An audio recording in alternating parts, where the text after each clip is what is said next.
teori yang paling dianggap ini adalah teori yang keempat ini. Jadi teori ketidakseimbangan antara ini saraf simpatik dan saraf parasimpatik. Jadi pada keadaan normal maka terjadi apa?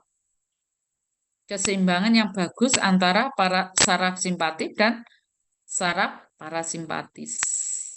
Sing tak sawangi ndi aku bingung ora ngerti anu nih aku nyawangi iki ya. Jadi gitu. Jadi ya nanti aja moga-moga diskusinya bisa bagus walaupun melalui daring. Karena ini kasusnya banyak, Dik, dan Anda harus bisa sebagai dokter umum juga bisa mengobati jadi spesial apapun kamu harus bisa menghandle dulu. Kalau memang enggak bisa ya kamu harus konsul ke neuro. Ya mungkin ada yang tidak karena bermacam-macam. Nanti intinya belum di sini ya. Jadi ini teori ketidakseimbangan ini ya normal terjadi keseimbangan parasimpatis dan simpatis. Nah, ini kalau tidak terjadi keseimbangan, misalnya simpatisnya lebih dominan atau parasimpatisnya lebih dominan, maka terjadilah itu tadi, vertigo itu tadi. Misalnya motion sickness, tahu tahu motion sickness, ya, misalnya mabuk laut, mabuk udara, ya, karena pergerakan, ya. Jadi itu yang menonjol adalah simpatisnya ini. Jadi biasanya kalau ini contoh satu saja motion sickness dengan beradaptasi. Ya, kamu sering naik motor, naik apa kapal atau apa. Jadi Anda beradaptasi maka ini adapted ini maka parasimpatis akan naik. Ya, jadi ini akhirnya terjadi keseimbangan antara simpatis dan parasimpatis. Oke, lanjut. Nah, inilah jenis-jenis vertigo.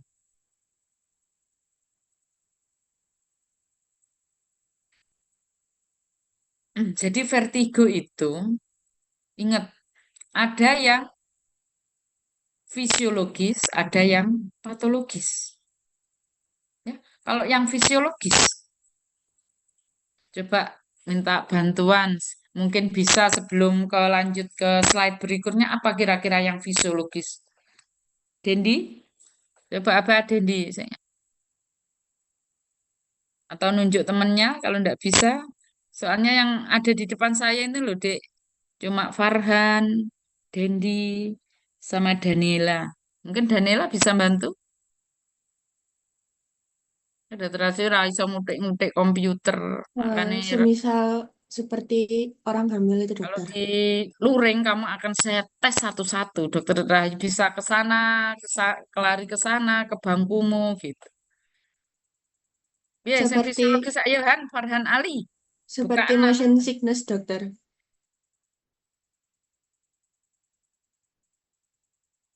Suaranya jelas ya, enggak terganggu ya, Dek.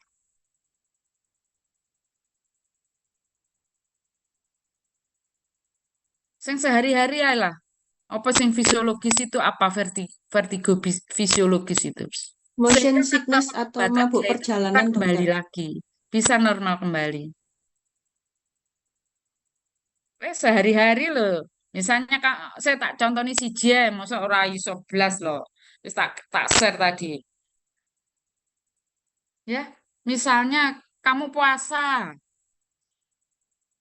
terus hipoglikemi, ya sahurmu kurang, kalorimu kurang, kamu kerjaanmu banyak, garap PR, terus kerja fisik, kamu bisa ngeliyem. Ya, bisa vertigo, bisa goyang sampai berputar sampai muntah. Ya, nah di situ kalau kamu makan, ya kamu akan kembali lagi. Itu namanya fisiologis. Nggak ada kelainan apa-apa, nggak ada cedera apa-apa. Ya dengan perilaku yang biasa dia bisa kembali normal. Wis tak contoh niku untuk sehari-hari. Mungkin Daniela bisa bantu? Silahkan.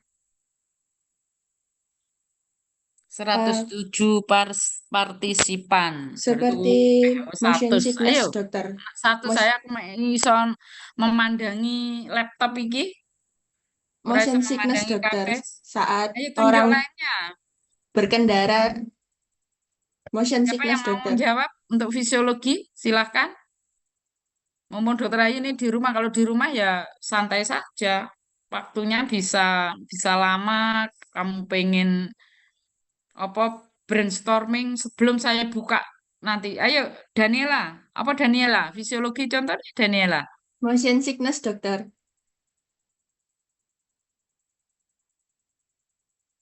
Nanti saya bedek kalau kalau kita cuma ngomong kan nanti intinya sudah ini sudah hampir menyentuh ke inti. Kalau tadi kan keterangan-keterangan yang patofisiologis apa ini nanti makin lama slide-nya untuk kamu nanti praktek untuk menangani pasien.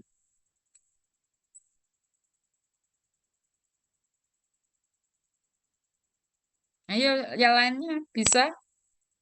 Wes tak wocone lek wera anu diskusine angel karena dokter Ayu mek iso nyawang beberapa orang saja. Farhan Ali ya yang ada di laptopnya saya mek sing ketara mek saya ndak bisa utek-utek nanti kalau utek-utek laptop malah ndak jadi ngajar. Yuk lanjut. Nah, ini ada pembagian lain. Ya tadi pembagian fisiologis dan patologis. Sekarang vestibuler dan non vestibuler. Kamu tinggal moco iki wis enek. Ya, vertigo non vestibuler dan vestibuler. Ya, vestibuler itu yang betul-betul berputar. Ya, berputar. Ya, sifat vertigonya berputar. Kalau vertigo yang non bisa melayang, hilang keseimbangan, mau jatuh, rasa gelap-gelap itu yang non vestibuler. Jadi serangannya biasanya kalau yang vestibuler episodik. Ya sekarang berputar, terus berhenti lagi, nanti timbul serangan lagi. Tapi kalau yang non vestibular biasanya terus menerus. Kalau yang berputar biasanya timbul mual dan muntah. Kalau yang melayang ini enggak begitu, enggak begitu. Biasa aja gelap-gelap enggak timbul itu. Kalau yang vertigo vestibular biasanya disertai gangguan pendengaran. Kemudian pencetusnya biasanya kalau vestibuler adalah gerakan kepala. Kalau orang yang namanya vertigo ya muter, ya berputar, tapi tidak semuanya ya ini. Kalau yang non vestibuler gerakan objek yang visual, jadi yang kita lihat. Kalau yang vestibuler itu pencetusnya ya kadang tidak ada. Nah, yang non vestibuler biasanya kalau kamu pusing karena apa? Ramai melihat orang, mendengar sesuatu yang tidak kamu sukai, atau melihat yang kamu tidak senangi, kamu merasa tidak nyaman, kepalamu pusing kalau melihat sesuatu warna, ataupun kamu berada di kemacetan, ramai orang, ya, mungkin ada yang tidak tahan, gliyeng atau pusing kamu, ya, itu bisa dilatih. Itu yang dinamakan vertigo non vestibuler. Lanjut,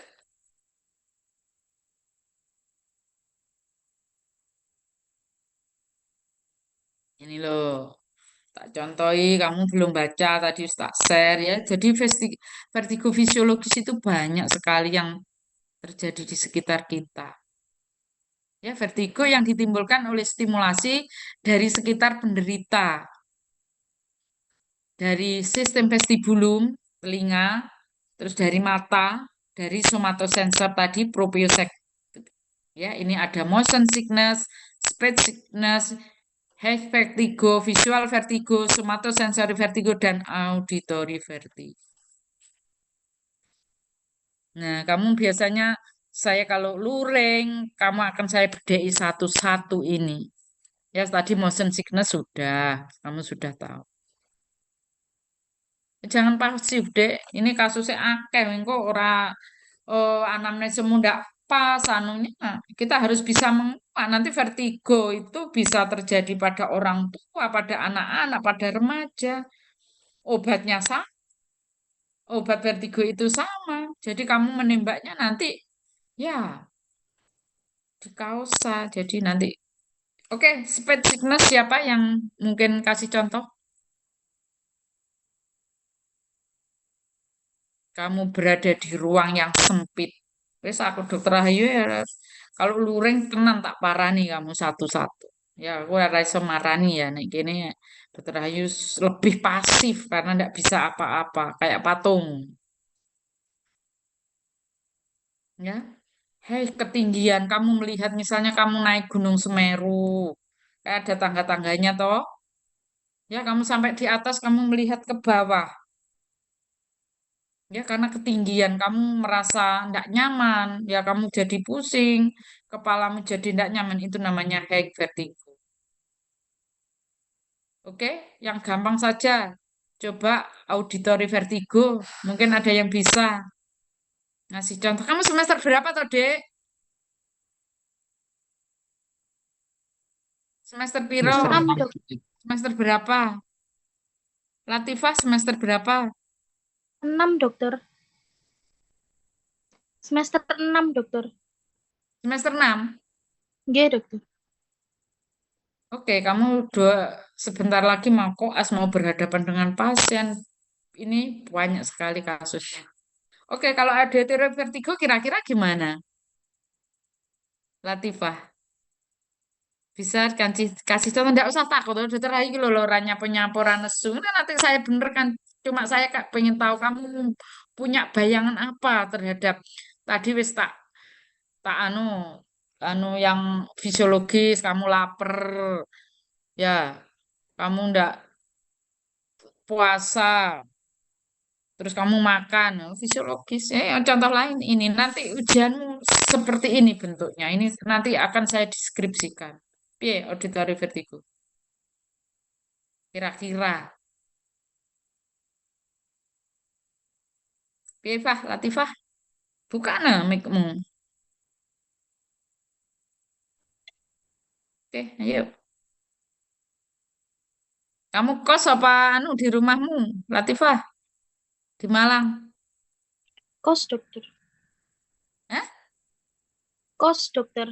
Nah, tak ceritani misalnya kos, kamarmu kos jejer-jejer. Jejer-jejer ngono ya. Terus pintunya terbuka kamar sebelahmu. Terus mereka nyetel nyetel apa jenenge nyetel tip itu bau anter apa misalnya rock. Terus kamu ndak suka. Kamu telingamu peka rasanya ndak suka. Terus kamu pusing mendengarnya. Itulah yang namanya auditory vertigo, ya. Timbang kamu ndak nyaman. Kamu melihat suatu ukiran, kamu biasanya melihat kotak-kotak, terus melihat ukiran yang kamu tidak suka, kamu jadi pusing melihat itu visual vertigo. Jadi kalau bisa diadaptasi ini untuk melihat itu, kamu sering melihat, mungkin lebih nyaman lagi gitu, ya. Jadi adik-adik jangan pasif, kamu harus ya memang saya maunya biasanya saya share malam biar kamu belajar, belajar dulu, buka-buka referensi. Tadi kan pagi-pagi karena saya sibuk, ya. Sebenarnya bisa diintip-intip kan nggak sibuk sekarang. Oke, jadi itu contohnya gitu. Nanti kamu bisa membuat contoh-contoh yang lain. Oke, lanjut ya. Fisiologis vertigo sudah. Nah, ini intinya di sini sekarang. Nanti saya bikin soal dari ini kasus-kasus di sini ini. Jadi disnes kita ulangi lagi ada yang fisiologik, ada yang patologi. Tadi yang fisiologi sudah tahu kan? Mabuk gerangan, mabuk angkasa, high vertigo dan sebagainya. Contohnya sudah ada. Tadi saya tidak akan ulangi. Di sini saya akan membahas yang patologik. Ya, patologik ada dua, yang vestibuler dan non vestibuler. Ya, jadi patologik itu ada yang murni berputar, ada yang cuma melayang atau apa ya gelap-gelap peteng-peteng seperti mau semaput ya mau pingsan atau cuma goyang badannya atau apa goyang yang dilihat. Oke, ini inti betul. Kamu harus tahu true vertigo. Ada perifer, ada sentral. Kamu tahu susunan saraf pusat yang perifer? Tahu yang sentral anatomisnya? Ya, nanti dibuka lagi. Kalau dokter Ayu kembali ke anatomi, ya enggak jadi ke belakang. Kalau saya luring mungkin ada papan tulis, saya nulis di papan tulis. Ini yang perifer dari sini ke sini, yang sentral dari sini ke sini kamu harus tahu sudah semester 6. Sudah semester 6. Jadi harus tahu mana susunan saraf perifer, mana sentral. Perifer dari mana ke mana, yang sentral mana. Kamu harus tahu. Nanti buka. Ya, sudah diajarkan sama dokter Bahrudin atau siapa dulu ya. Kemudian yang non vestibuler dinamakan pseudo vertigo. Ya. Oke. Ini ya ada sinkop. Ada disequilibrium. Ya, ada sinkop. Ini dua sinkopnya ya enggak apa-apa, mungkin banyak. Jadi segini itu loh. Penyakitnya banyak sekali ya. Yang di perifer itu apa bisa kamu lihat di slide. Yang di sentral apa saja. Dari tumor, dari stroke, epilepsi, dan sebagainya. Ya, jadi penyakit-penyakit ya eh, vertigo itu asalnya banyak sekali dari neurologis, non neurologis misalnya dari penyakit dalam, kemudian dari jantung, ya, kemudian dari THT. Itu banyak lebih dari 100 penyebabnya dan digolongkan ini semua. Ya, sebagian saja ini. Contoh-contohnya saja. Ya, yang di perifer ada kelainan labirin, misalnya BPPF, Meniere's disease, ototoksis, labirintis, dan saraf vestibular misalnya neuritis atau neuronoma acusticus. Tidak semua nanti kita bahas. Kamu dicontohkan beberapa kasus, nanti lainnya harus mencari sendiri. Yang di susunan saraf pusat ya ini. Sudah bisa dibaca sendiri ya, saya kira jelas. Yang non vestibular ini, jelas ini. Disequilibrium ini gangguan keseimbangan misalnya pada penyakit Parkinson. Ya, kelainan cerebellum jelas. Kelainan cerebellum ini pusat daripada tadi di patofisiologi kan jelas tahu cerebellum masuk eh, di pusat integrasi ya. Kemudian ini atrofi multisistem. Artinya atrofi multisistem itu jelas atrofi di otak ya, tidak di otak. Karena ini pusatnya di susunan saraf pusat. Kemudian sinkop penyebabnya apa? Gangguan jantung. Hipotensi ortostatik. Tahu hipotensi ortostatik? Ya, misalnya kamu pacaran, ya, ngadeg suwe, kamu akan pingsan. Begitu kamu diletakkan dibaringkan atau kepala agak di atas sedikit kamu siuman kembali itu adalah hipotensi ortostatik. Sinkop vasovagal dan hipoglikemia tadi. Kalau hipoglikemia karena puasa ya enggak apa-apa karena kamu sehat. Ini yang dimaksud hipoglikemia karena apa? Misalnya, oh, sopong 107 orang ya online. Enggak apa-apa, siapa ini dok? Ini DM enggak dokter. meneng. Nanti kamu jadi orang pasif ya. Nanti terserah diskusinya akan berjalan tergantung kamu. Kalau saya sudah mancing banyak, Dik. Makanya kalau luring saya itu agak susah sekali kalau namanya apa ngajar daring itu karena saya terus terang ya dulu dari kuliah sampai anu kan barusan daring itu kan terjadi pandemi-pandemi itu. Ya, jadi namanya belajar yang bagus ya interaksi antara guru dengan murid, tahu satu persatu muridnya lah. Ini ya wis meh, tolat gini aja. Jadi saya itu ya memang saya tidak begitu suka. Ya, seandainya adik-adik itu ada waktu gitu saya mau luring karena waktunya ini ya saya tidak boleh daring, tidak boleh luring ya saya ngikut peraturan. Nanti kalau saya luring dimarahin. Ya, oke. Yang sinkop karena ansietas. Ansietas itu apa? Kecemasan. Misalnya pada orang gangguan jiwa. Hiperventilasi, tahu? Histeris, agorafobia, depresi ini masuk masuk di jiwa ya. Kalau hiperventilasi saya kira berhubungan dengan jantung. Jadi banyak sekali. Ya, ini masih banyak lagi. Ini contoh-contoh yang utama saja yang berikan. Jadi adik-adik nanti, nah harus anamnesenya harus dalam di sekitar ini harus ditanyakan. Oke, nanti saya kasih contoh. Ayo lanjut.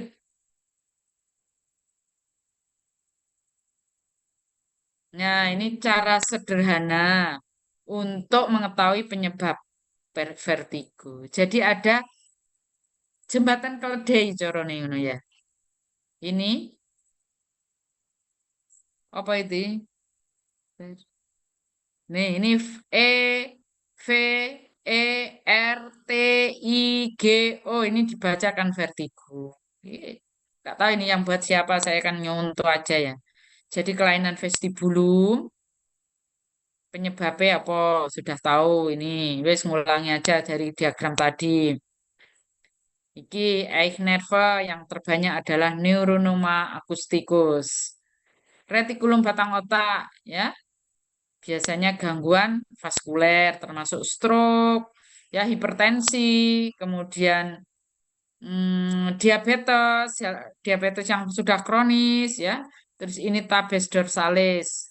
Misalnya pada neurosifilis, ini akan terjadi gangguan traktus funiculus dorsalis kan tahu tahu. Seiling tahu? Traktus funiculus dorsalis.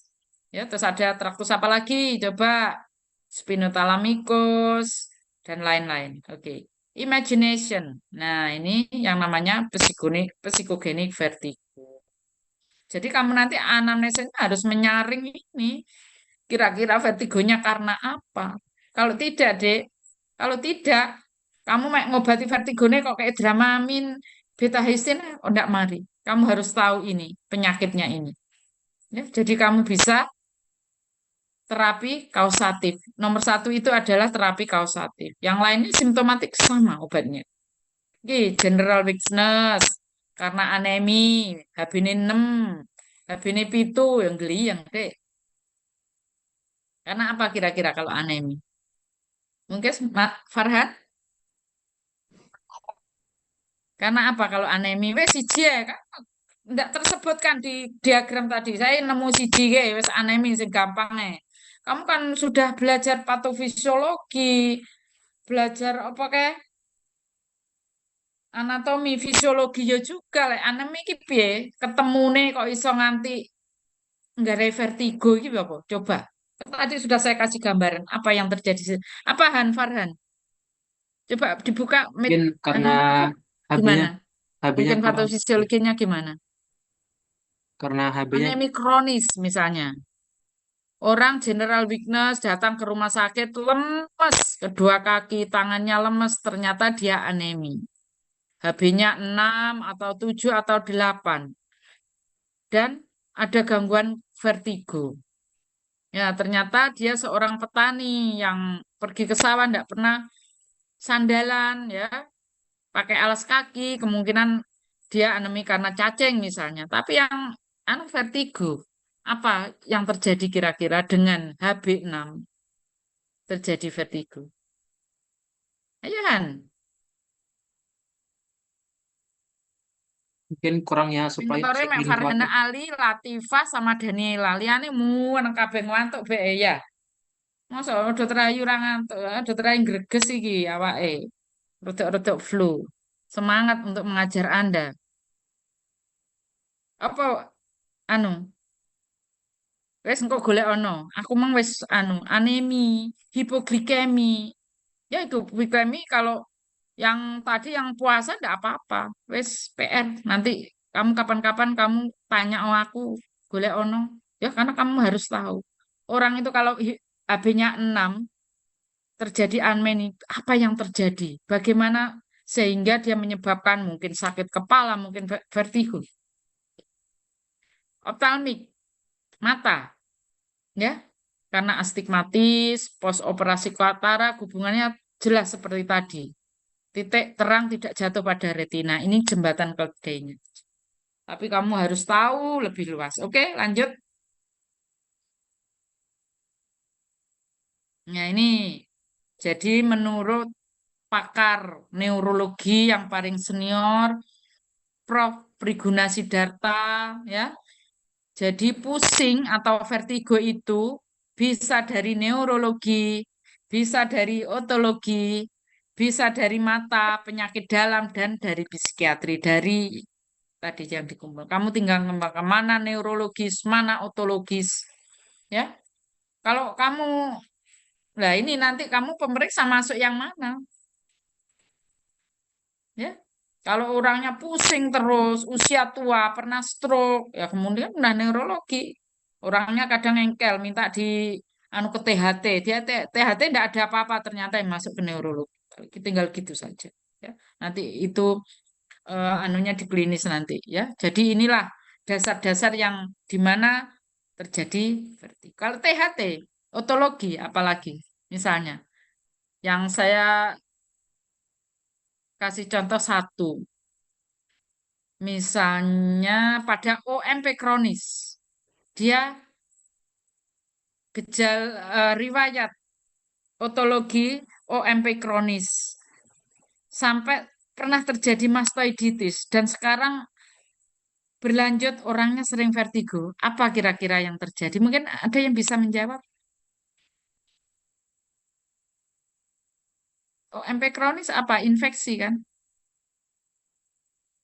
Dia terjadi vertigo. Beberapa bulan setelah itu terjadi vertigo. Kira-kira apa di situ yang terjadi? Kamu harus lacak betul-betul ya. Jadi sisa-sisa dari cerita yang lalu atau yang masih berlangsung, misalnya OMPK-nya masih ada, ataupun yang lalu tetap itu berhubung. Jadi mungkin bekasnya aja di masa lalu atau berhubungan infeksi akut. Jadi harus anamnese, harus lacak. Ya.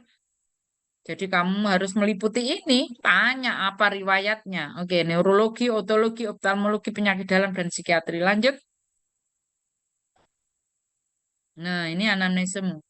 Oke, nakoni pasien oke. Ya, memastikan bahwa itu adalah keluhan vertigo. Misalnya, kamu jaga, dilapori perawatmu, kamu jaga di UGD atau di rumah sakit. Dok, pasiennya pusing. Kamu harus menyatakan betul. Ya itu bahasanya awam, bahasanya pasien. Pasien kebalik-balik. Yang sefalgia dia pusing, yang vertigo keluarnya juga pusing. Anda harus memastikan bahwa itu vertigo. Jadi harus tanya kembali ke pasiennya dibuktikan, jangan manut ya laporan aja. Pusing ya. Pusingnya gimana, Bu? Cekot-cekot. Ya, setelah ditanya cekot-cekot, Dok. Ya, Joko anu vertigo itu sefalgi. Kalau kamu tanya pusingnya gimana? Beliang, oleng atau muter. Nah, baru kamu tahu bahwa itu adalah vertigo karena obatnya apa? Berlain. Oke, gejala yang menyertai. Oke, mirip-mirip saja. Pencetusnya apa? Faktor predisposisinya, pemakaian obat antikoagulan misalnya, antihipertensi, semua harus kamu tanyakan. Nah, waktunya serangan, mungkin singkat BPPF, mungkin menir disease. Nah, itu penyakit sistem misalnya jantung, anemi, hipotensi, penyakit paru. Kalau penyakit paru yang sering apa kira-kira? Yang berhubungan dengan sama, patofisiologi itu sama.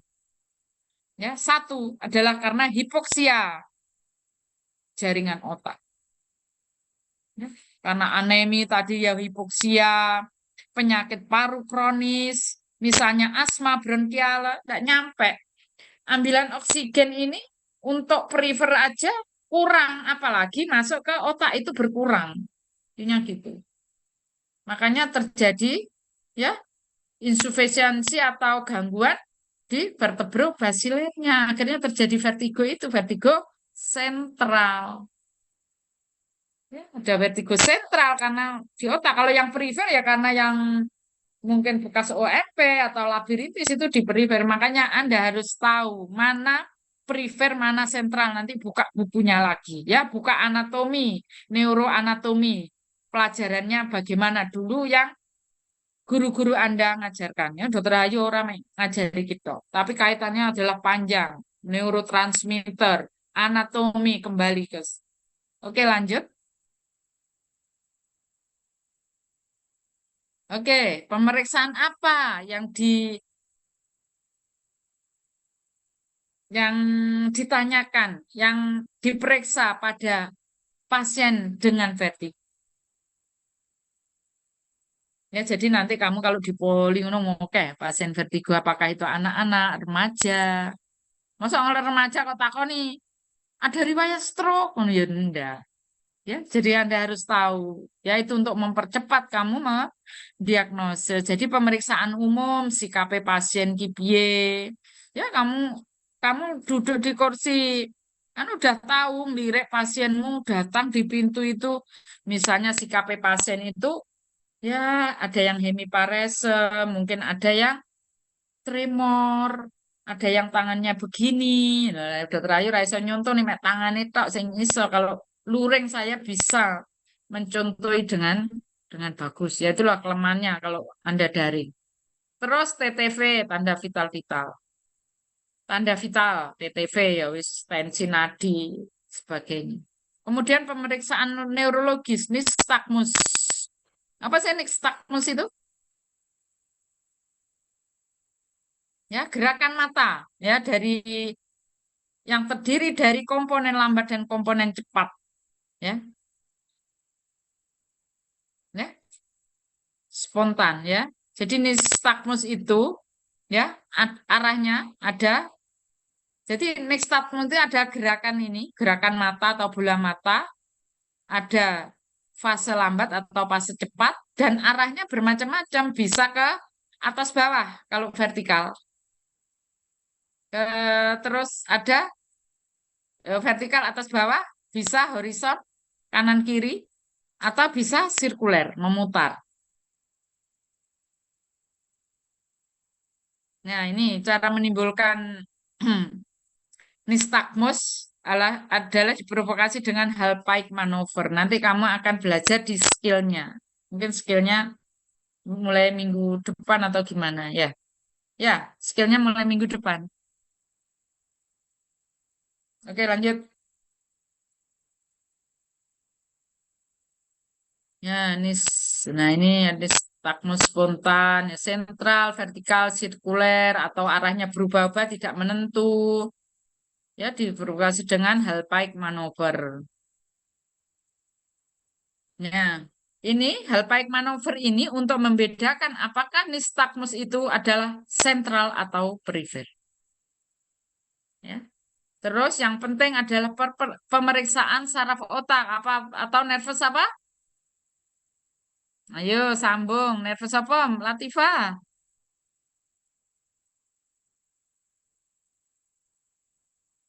Nervus cranialis.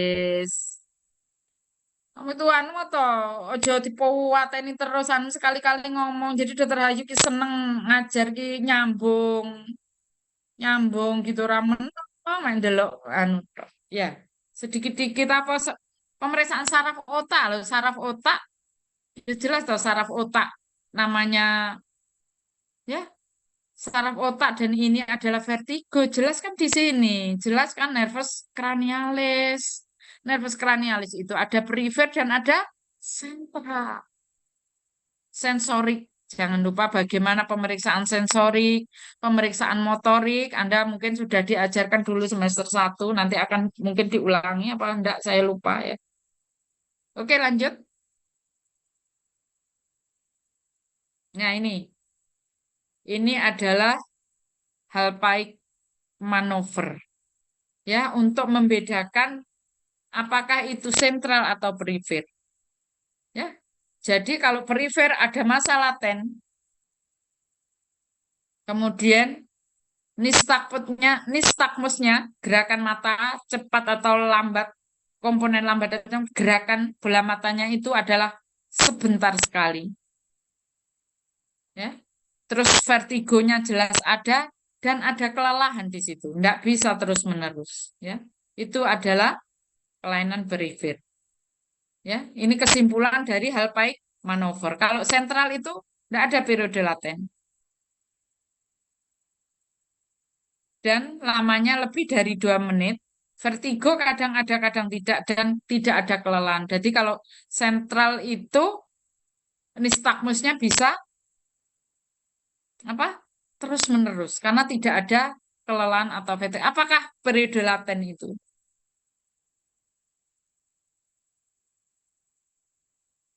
Coba gambarnya. Hallpike manover. Lanjut. Mungkin ada gambarnya di situ. Nah, ini ya.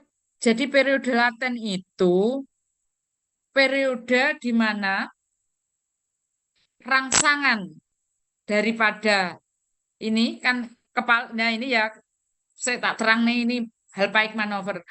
Penderita disuruh duduk, kemudian tiba-tiba dibaringkan, direbahkan, kepalanya agak gantung gini, ya. Kemudian kepala dipegang, ditengokkan ke kiri dan ke kanan, terus dilihat. Jadi dengan timbulnya vertigo dengan nistagmus itulah yang dinamakan fase laten. Nah, dari sini dhisik duduk, terus digenekkan, ya, kepala digantung. Ini dhisik toh, kepala ini, kepala putar ke samping kok ora toh. Ini duduk dulu, terus direbahkan. Kepala agak menggantung, harus menggantung ke bawah dari ya angel kok diajari terus ini ditengok-tengokkan sambil dilihat pergerakan bola matanya. Ya. Terus dilihat orangnya kan ditanya, ya. Timbulnya vertigo itu jarak antara timbulnya vertigo dengan nistagmus itu yang dinamakan fase laten. Oke, lanjut.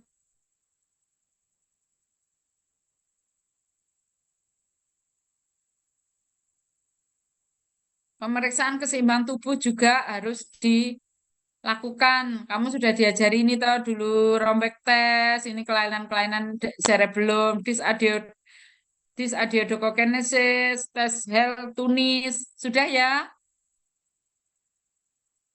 Sudah, cuma enggak sudah tes hipotoni, fleksi ekstensi, ya, finger to nose dan sebagainya. Tes Fukuda mirip dengan tes apa motor loncat dan sebagainya itu tes untuk keseimbangan. Saya kira sudah pernah. Ini cuma apa diulangi saja. Yuk lanjut. Oke, pemeriksaan THT ini Garputala dan audiometri ini ya kalau memang ada kelainan di THT kita konsulkan ke sana ya.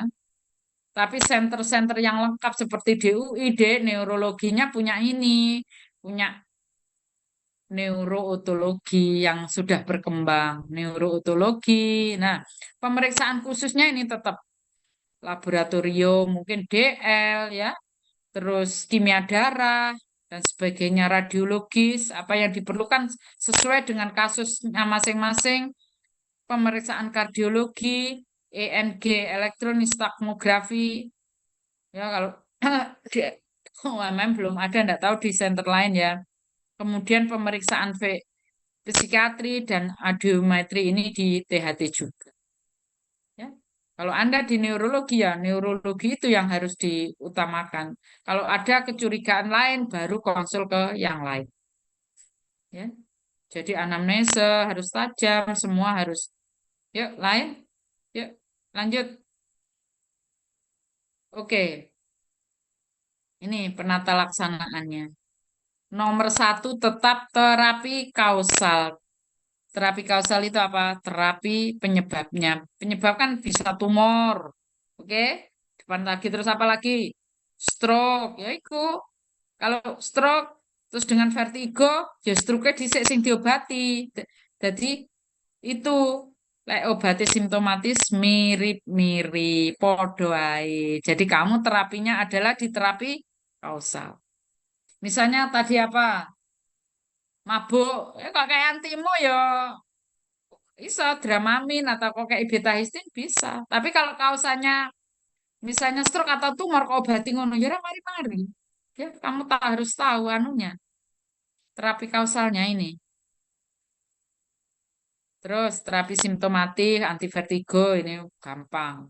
Ini terapi rehabilitatif yang adaptif tadi ya latihan vestibular Brendarov. Brendarov itu kamu pasien misalnya bangun tidur disuruh duduk ya duduk biasanya ngeliang dia itu. Suruh latihan tiap hari sebelum turun dari tempat tidur dia duduk terus badannya digoyangkan. Ini misalnya pasien ya. Misalnya ini pasien duduk, ini duduk di tempat tidur kayak kipas gini. Dia gerakkan ke kiri, ya kayak kipas gini. Kalau masih dia ngeliang, dia bisa tutup mata dulu. Ya, tiap hari mungkin sehari 2 kali, pagi sore atau sehabis bangun itu latihannya namanya Brendero. Atau gerakan bola mata, atau gerakan ini kepala leher. Ini ya, puter ya itu yang berhubungan dengan apa itu biasanya tadi dari reseptif tadi apa kalau latihan ini apa dengan somatosensoriknya untuk melemaskan ini makanya orang tension headache kalau ini kaku tidak mobile dengan bagus biasanya bisa mencetuskan suatu vertigo ya vertigo perifer tadi.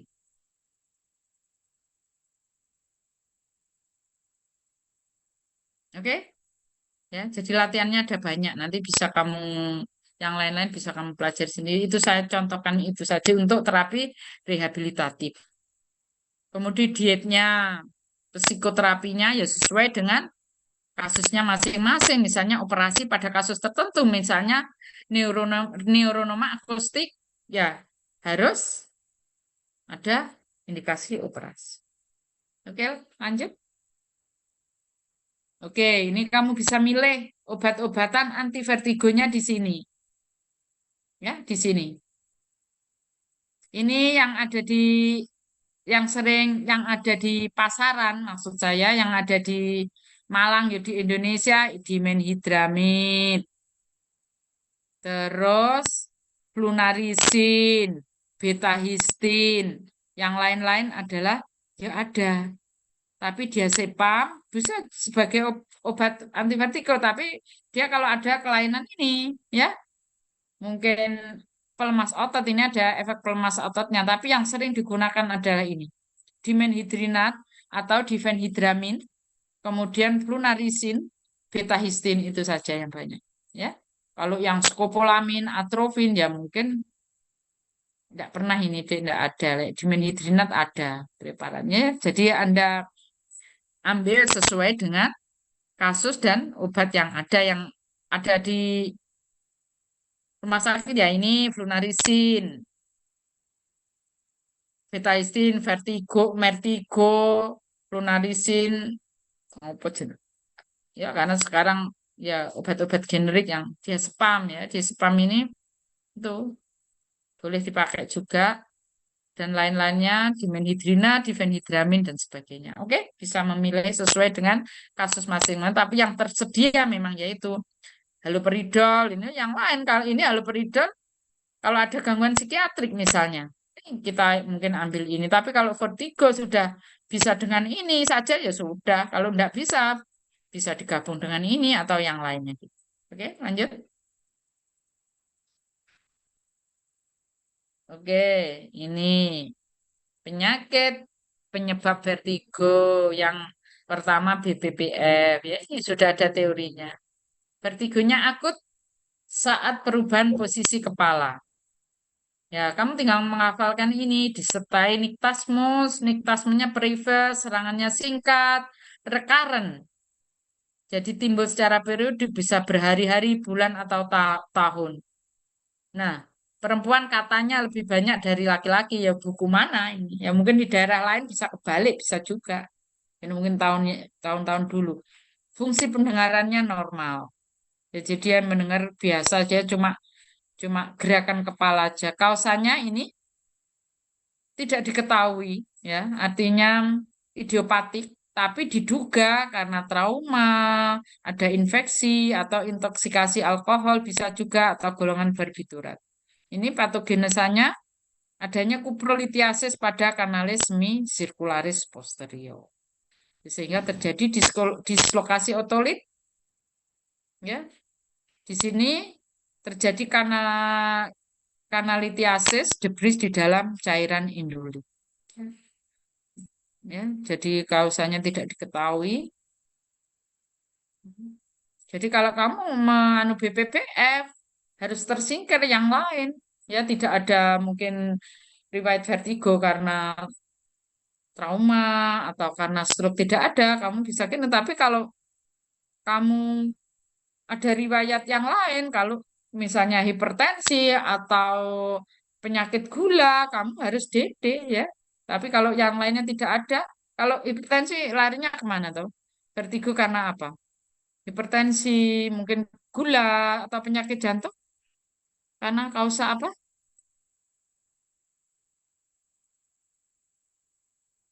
Apa?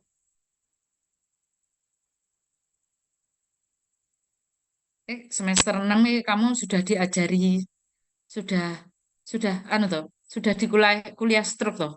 Sudah, sudah deh. Sudah atau belum? Ini karo tangannya. Wis ora usah ngomong ini ae. Dokter Ayu pengen jawabanmu. Sudah atau belum? Aku harus nyambung. Penyakit nyambung, nyambung, nyambung, nyambung. Saya dulu dek yang ngajar stroke, kelainan vaskuler. Termasuk itu. Jadi nanti kamu buat POMR ya harus yang bagus. Oh, apa penyakit disikat obatnya diagnosa vertigo, obatnya Dramamine. Orang ngono. Seorang dokter tidak seperti itu. Nek kamu sekolah mantri, ya wes obatnya kuwi. Jadi kausanya hipertensi, jantung, terus gula itu larinya ke vaskuler, ya. Jadi beda. Makanya kamu harus memilah-milah itu kira-kira masuk kemana. Itu nanti kamu prakteknya ke sana. Kan kamu mau praktek, kamu mau praktek klinis, kamu mau jadi dokter. Oke, lanjut.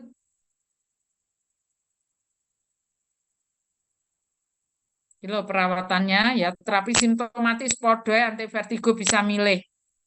Ya katanya skopolamin efek terbaik, tapi yang lain juga baik. Fisioterapinya latihan kepala, Benderov, jadi artinya proses adaptasi. Nah, ini operasi, ada indikasi operasi bila kasusnya sering kumat dan sulit. Lanjut.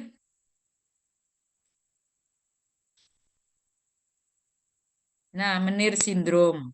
Wes, wacanen dhewe ya, ini onsetnya piye, laki perempuan, iki insidene ada trias, vertigo, tinnitus dan tuli. Ya, iki lainnya ini patofisiologinya ada hidrops, indolim, terjadi endolimpatik sistem dan diduga suatu autoimun disease. Jadi trias ini. Saya mau cerita saja biar adik-adik itu ingat kalau kalau apa jenenge slide kan mau dhewe iso. Jadi saya punya pasien datang umurnya kira-kira 30 masih muda 35 32 tahun apa 30-an lah. Datang ke saya di poli dengan tiga keluhan ini. Vertigo, benging, tinnitus itu benging ya. Terus tuli, tuli kanan kiri, tuli kanan kiri. Saya obati rawat jalan tidak membaik. Saya MRS membaik. Saya lanjutkan dengan rawat jalan lagi membaik. Dari tiga ini, vertigo, tinnitus, tuli sensorineural. Hanya 2 yang sembuh, vertigonya dan tinnitusnya. Tulinya tidak bisa berubah. Ya, artinya dengan terapi prosedur ya. Akhirnya orangnya saya suruh memilih apakah dia akan melanjutkan pekerjaannya sesuai dengan kemampuan, tapi memang tidak normal lagi telinganya. Ya, jadi yang vertigo dengan tinnitusnya hilang, yang tidak hilang adalah tuli sensorineural. Jadi selama kita pengobatan itu kadang ya keberhasilan, kadang berhasil semua membaik. Atau semua membaik tapi 50-50. Tapi ada yang membaik sempurna tidak sama, tergantung kelainannya itu sendiri. Lah, pasien saya itu vertigo sama tinnitusnya adalah hilang, yang squel adalah tulinya. Ya, akhirnya ya saya kasih tahu, nggak ada pengobatan yang anu kecuali ada anu lain ya sudah saya diagnosa ini ya. Jadi saya suruh untuk memilih pekerjaan dan saya sudah maksimal untuk mengobati. Tuh, intinya gitu. Terus dia tidak kontrol lagi, tidak tahu kemana, apakah cari second opinion atau ya monggo. Saya sudah merawat lama untuk memperbaiki, berbaik tapi tidak 100%. Ada yang tertinggal, ada squilenya. Itulah penyakit saraf. Oke, biar adik-adik nanti ingat, oh kasusnya Dokter Ayu seperti ini. Gitu. Ya, jadi namanya penyakit itu ada yang ringan, ada yang berat. Kalau berat ya memang sulit untuk 100%. Oke, lanjut. Nah, perawatan itu tadi, bed rest, antivertigo, bisa milih diuresis. Ya, ini sudah saya anu. Yang belum itu, iki perawatan. Oh, perawatan anu ini, perawatan secara umum.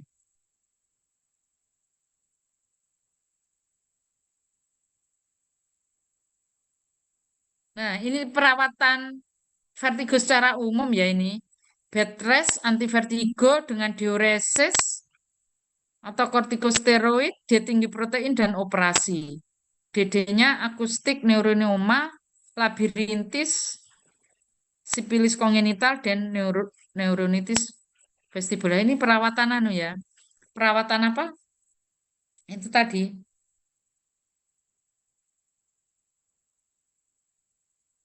Apa perawatan eh apa dek?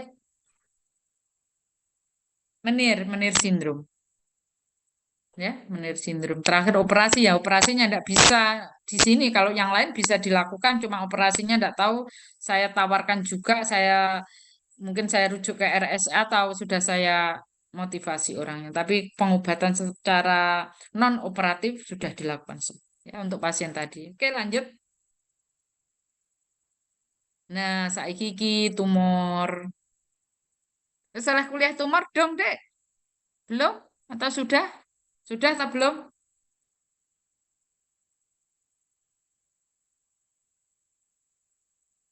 Sudah kuliah tumor?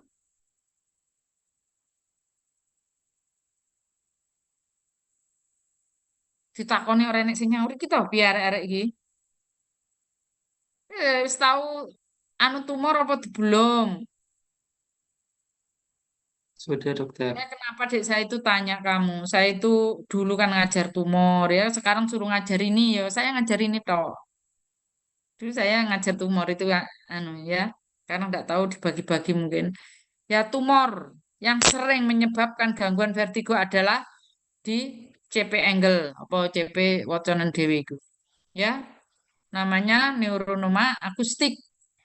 Bisa wujudnya itu meningioma. Meningioma ki apa? Kulana dhewe Dokter Ayu mbiyen anu tumor saiki gak. Tumor epidermoid. Gejalanya pendengaran menurun. Ada tinnitus, vertigo, nistagmus, ataksia cerebellar. Kalau sudah mengenai cerebellum, gangguan saraf kranial, ya semua bisa kena ya. Dari 5, 6, 7, 8, 9, 10, 11, 12. Kalau tumornya semakin membesar. Gangguan TIK menikah diagnosa dengan CT scan karena tumor ini ada kuliahnya khusus. Ya. Jadi Dokter Ayu membawakan sekarang Enggak. Cetode iki mengko. Oh. Ya, diagnosanya ya dengan CT scan kepala dengan apa? Kalau tumor CT scan kepala dengan apa? Beda loh, dia dengan vaskuler, karo tumor iki ya beda. Kalau CT scan kepala dengan kontras atau kalau MRI itu sejajar. Kalau stroke vaskuler non kontras CT scan kan beda-beda. Oke, terapinya adalah operasi. Ya, karena tumor di sudut cerebellum adalah operasi. Oke, lanjut. Oke, labirintis. Labirintis adalah infeksi pada labirin. Ya, penyebabnya sudah tahu virus, bakteri dan lain-lain. Komplikasinya bisa ke mastoid, naik ke otak, iki mastoiditis, iso OMP dan bisa meningitis, bisa menyebabkan sampai abses otak. Ya, like ya infeksi ya dari telinga OMP bisa mastoiditis, bisa ke meningitis. Meningitis kamu tahu meningen itu di mana? Dicari meningitis itu di mana kelainannya, di selaput dan apa yang kena. Dan cairan cerebrospinal bisa terjadi juga abses otak. Ini gejalanya bisa vertigo dan sebagainya. Terapi ya ini. Ya terapinya biasanya antibiotik kalau virus bakteri ya antibiotik ya itu aja. Lanjut. Enggak lanjut ya. Ayo lanjut. Halo, halo. Oh, pasca trauma sih. Turung, pasca trauma sih. 5 ya. Ini. Lah yang sering terjadi ini vertigo pasca trauma ya timbul setelah trauma kepala. Bisa akut seminggu, 2 minggu atau bahkan sampai 6 bulan. Ya. Disertai sakit kepala, mual muntah dan dicetuskan posisi. Sembuh spontan dalam 2 bulan, umumnya bebas serangan selama 2 tahun. Ya, tapi tergantung semua itu. Nah, ini kan teori-teori, terapi tergantung kasus trauma kepalanya sendiri. Jadi kalau trauma kepalanya hebat, ya sering kambuh dan sebagainya, ya tidak bisa 100%. Artinya tergantung berat ringannya cedera kepala. Kalau ringan, mungkin cedera tak ringan, ya bisa sembuh sempurna. Oke, lanjut.